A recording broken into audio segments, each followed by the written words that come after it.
Hello, everybody. Welcome to Popcorn Planet. I am Andy Signor. Man, Hall H just happened in San Diego, and Kevin Feige, man, he dropped the whole thing. They announced Phase 4, but what's odd about Phase 4 is it's 10 projects over the course of 2 years. I'm unclear if that means that's just Phase 4 or if that's going to continue. I was unclear about that, but what we do know is we finally know what projects are coming. Let's get straight to it. I'm going to walk you through what I just saw. I gathered all my notes here. First, they announced that all the previous films are now the Infinity Saga. We sort of knew this already, but they did a montage about it. And then they revealed their 10 slots for Phase 4 that are all throughout the next 2 years. Everyone was a little bit confused at first, but then as they progressed, they realized, oh, it's part of the Disney Plus shows in addition to the movies. But first up was Eternals, and they are, if you don't know, a group of immortals on Earth for 35 million years. They said this movie will be full Jack Kirby, go psychedelic and crazy, so that's interesting. That's going to drop on November 6th, 2020. The cast all showed up. Angelina Jolie is Thena, Richard Madden is Akiri, I don't know these people, Akarius, and Kumail Nanjiani, Lauren Riddoff, Brian Tyree Henry, Salma Hayek, Leah McHugh, and Don Lee. This is directed by Chloe Zhao. But the whole cast did show up. They said that the Eternals are immortal aliens sent here by the Celestials to protect humanity from the Deviants. Man, I don't know what any of this means, but all I know is, okay, interesting. I like Jack Kirby's crazy psychedelic era, so let's check it out. This was the first woman director announced for, aside from Captain Marvel, it was a team, but they announced a couple women directors now. They all came out. This was a much more diverse lineup, as you'll see, than Marvel's used to. It felt like they really were trying to make efforts to go and have more representation across the board, and they really did deliver that, which fans online were excited about. The Eternals was the first project they announced. Next up was the Falcon and the Winter Soldier. And they brought out Sebastian Stan and Anthony Mackie. This we already knew was going to be streaming on Disney+. It's coming out in the fall of 2020. But what we didn't know is that Daniel Bruhl is coming back as Baron Zemo. And they showed a clip where it ended with him putting on the Zemo mask. Quote that I gathered from someone who heard them online said that Anthony was just saying they're living their dream. They did lots of jokes, and they said they're having the best time. When we go to get to work, we really are having a good time. I believe this. I think this one's actually going to be a lot of fun. I love this idea of sort of a buddy action series from Marvel with those two characters that I don't know if that would have been as popular of a feature. It's kind of the perfect, to me, series idea, and then can build them up to do something bigger as we get to know them even more. And this also was told. There was an interview earlier where Anthony Mackie said that he has done his first fitting for the Falcon Captain America suit. So that's going to be very exciting to see. Next up, Shang-Chi and the Legend of the Ten Rings. This is obviously one that we knew was potentially coming, but this was now confirmed. And they announced that Shang-Chi will be played by Chinese-Canadian actor Simu Liu. This guy's literally a nobody. He was just cast on Tuesday. The audience is there. The tweets that I gathered said he was very charming, the best, most fun, charming, and incredible dude. He was cast days ago, and he's talking about how his parents and the joy of it all. It sounds like he's just living the dream, as he should. I mean, what an amazing experience to just be cast in a Marvel movie like that days ago, and now you're in Hall H. That's awesome. And they did announce that Tony Leung, I don't know how to pronounce this name, he will be playing the real Mandarin. They're bringing the Mandarin back, and he'll be actually finally a real character, not the version from Iron Man 3. So that's exciting. They're also announced Awkwafina is in it. She seems to be in every movie these days. People love her. She has an amazing agent. She's funny. I like her. I'm not trying to knock her, but my God, she's everywhere. This film will be directed by Destin Daniel Crefton, and it's in theaters February 12th, 2021.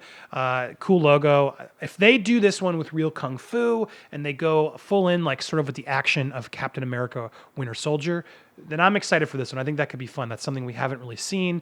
So I hope it doesn't go Iron Fisty. Next up, this was the weirdest one for me. WandaVision, the worst name ever. But it stars Elizabeth Olsen, Paul Bettany, and I don't know, Teyonah Parris, who will be playing an adult Monica Rambeau, which if you remember from Captain Marvel, she's a child. She's now an adult, and she's going to appear in this. I don't know why. Okay, we'll find out.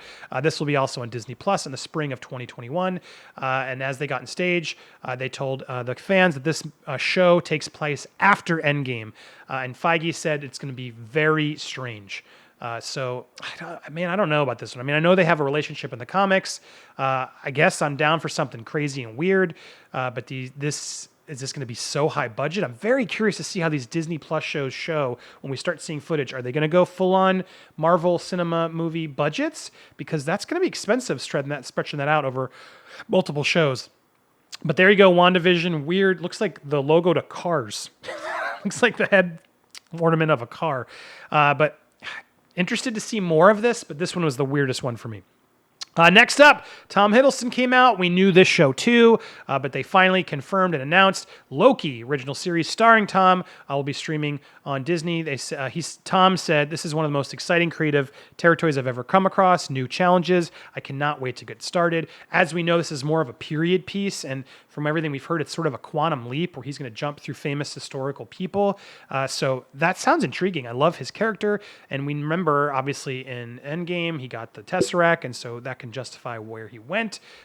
Curious to see where that is, but I like him. And if this becomes just sort of a standalone, fun historical jump through story, that could be something I'm into.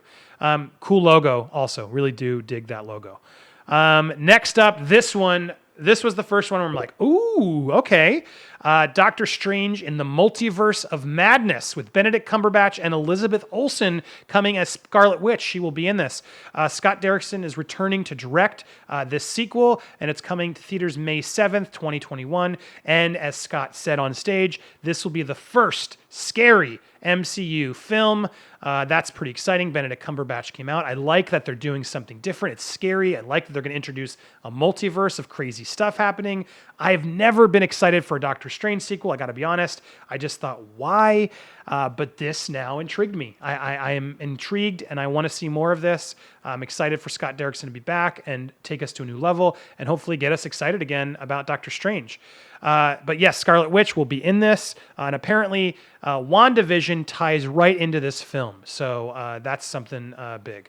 But there's the logo. They're clearly going for Multiverse of Madness over the Doctor Strange logo there. But I think that's smart. Not knocking Doctor Strange as a character. I think he's a good character. He's just so complicatedly strong and with so much power. He really did stop the Endgame, if you think about it. Obviously with a lot of help. Next up, we knew this was coming, but they confirmed What If, which is the first animated series in the MCU. And they announced that Jeffrey Wright will be the voice of the Watcher, and many of the actors across the MCU will be reprising their roles as voice talent. This will come out on Disney Plus in summer of 2021. But man, some really fun cast members in there. Michael B. Jordan, so many people. Dominic Cooper, Samuel Jackson's obviously back, and I see Mark Ruffalo, Michael Douglas, Paul Rudd. I love the idea of this series. Stanley Tucci, Taika Waititi. I love this idea where they can just sort of recast roles, see what happens. What if Captain America didn't win? So many cool twists and turns that they could do that I'm excited to see that. And I'm glad it's the same voice cast from the films, but how exciting to introduce some new characters or new roles to see what could happen if other things changed. Very fun idea. And I love this idea of the Watcher just hosting it. Clever, fun, cool idea that feels like it could be just a nice outlier thing that doesn't have to be so connected to everything else. So What If coming next. And then we also knew this was coming, sadly. Hawkeye, they're calling this one like a limited series. I think this one's going to be more of a shorter piece because I guess Jeremy Renner's more expensive. But he came out and he will be starring in this series along with introducing Kate Bishop. This will come out at the fall of 2021, so still some time left. But Hawkeye, I think that's going to be fun. I'm down to see that one. Then, this was kind of a big surprise. I didn't think they had it already because Taika Waititi was just seriously announced. But they announced it's coming. Thor, Love and Thunder. What a logo. Man, I love the logo. But Chris Hemsworth and Tessa Thompson came out. They are reuniting for this film along with Taika Waititi. But that wasn't the big surprise. This is going to be based on The Mighty Thor by Jason Aaron. And then they announced that Natalie Portman will reprise her role as Jane Foster, and she will take the mantle as female Thor. She took the hammer from Taika. That's pretty exciting, and I guess that sort of justifies why she came back in Endgame, because they're probably like, look, we're gonna finally fix this. You're gonna come back and do this right. I like Natalie Portman. Dark World was just kind of a complete waste. She tried her best. I like the idea of incorporating her. Lady Thor is an female Thor. I guess is how they call her. That's exciting. They also announced that Valkyrie will be the first LGBTQ hero in the MCU. So they're going full in. The MCU will have female Thor, Valkyrie. I mean, I'm okay with all this. I think this is great. It sounds excited, and I'm okay even more because I love Taika Waititi in it. And man, I love that logo. That logo is sick. Thor and the Love of Thunder. I mean, Love and Thunder, I'm in it. I'm down. Let's see that one. Next up was Black Widow. As we knew, this was finally confirmed as well. Scarlett Johansson came out along with Rachel Weisz and David Harbour from Stranger Things, who did a little tease about he's not sure what he thinks about Captain America. This one also new female director, Cate Shortland, is directing this. And Florence Pugh, who I believe was in Midsommar, she was great. So interesting cast. I'm loving this. I'm excited for a Black Widow movie. I just don't understand where this takes place, but they explained that it will take place before Captain America: Civil War. They showed some footage, Budapest Natasha versus Yelena, who's the villain, Natasha versus Taskmaster. Apparently brutal fights, great action, and gorgeous shots. So there we go, finally coming out. This is dropping on May 1st, 2020. That's the next Marvel thing we'll see, is Black Widow. And then, as if that wasn't enough, the whole cast came out, and then they made an announcement. Kevin Feige dropped a Blade logo on screen and announced Mahershala Ali will be playing Blade. He even had the hat ready. Man, that's a nice surprise, nice shocker. He will be back. I mean, my only thing about this, though, is it going to be R? Will they go bloody and make this real?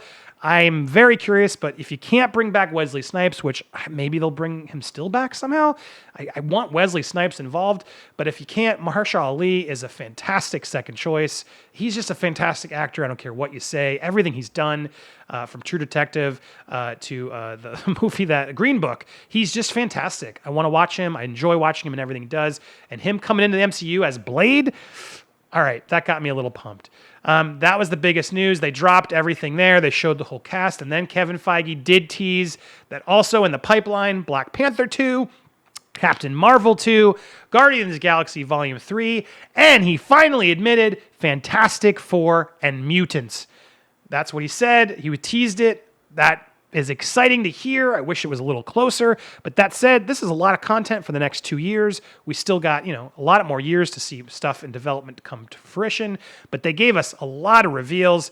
This pipeline of Phase 4, it's, the Disney Plus shows obviously are something different and something new, but it's going to give us so much Marvel content this year, which is either a good thing or a bad thing. We'll see. I mean, this is the first time where I feel like we're going to get inundated with content.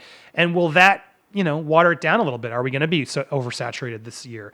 And really interesting to see, not a lot of huge, franchise stars. Thor coming back is the biggest.